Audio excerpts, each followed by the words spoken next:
Hello friends, welcome to RG cookery. நம்ம ஒரு ஹெல்த்தியான பிரேக்ஃபாஸ்ட் தான் இதில் நம்ம பார்க்க போகிறோம். குதிரைவாலி வச்சு ஒரு பொங்கல் தான் பண்ண போகிறோம். அதுக்கு 3/4 கப்பு குதிரைவாலி, 1/4 கப்பு பயத்தம்பருப்பு தான் எடுத்திருக்கேன். அது நல்லா தண்ணியில் வாஷ் பண்ணிவிட்டு 3லேருந்து 4 தடவை தண்ணியில் போட்டு நல்லா வாஷ் பண்ணிவிட்டு ஒரு 10 நிமிஷம் நான் ஊற வச்சேன். அப்புறமா குக்கரில் அந்த பாத்திரத்தில் 1 கப்புக்கு நான் 2.5 கப்பு தண்ணி விட்டு 5 விசில் வரும்படியாக வேக வச்சு நம்ம எடுத்து வச்சுக்கலாம்.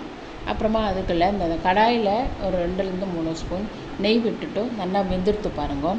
கடாயில் 3 ஸ்பூன் நெய் விட்டுட்டு 1/2 ஸ்பூன் மிளகு, 3/4 ஸ்பூன் ஜீரகம், அப்புறமா கறிவேப்பிலை, அதில் ஒரு 2 ஸ்பூன் அளவு குட்டி குட்டாக நறுக்கின இஞ்சி, தேவையான முந்திரி பருப்பு எல்லாமே போட்டு நல்லா வறுத்துட்டு நம்ம அந்த வேக வச்சுருக்கிற அந்த குதிரைவாலி பயத்தம்பருப்பு அதில் நம்ம வறுத்து வச்சுருக்கிற இதெல்லாம் அதில் போட்டுட்டு அடுப்பில் ஒரு தடவை கொடை வச்சு நம்ம கிளறி விடணும். தேவையான உப்பும் போட்டு நல்லா கிளறி விட்டு எடுத்தாச்சுன்னா நல்ல ஒரு டேஸ்டியான ஹெல்த்தியான குதிரைவாலி பொங்கல் தயாராகிடும். இதுக்கு தொட்டுக்க நான் கோகோனட் சட்னி தான் இன்றைக்கி நான் பண்ணினேன்.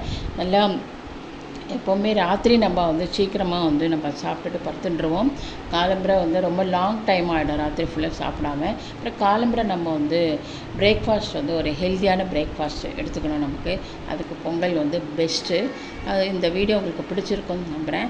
தேங்க்யூ.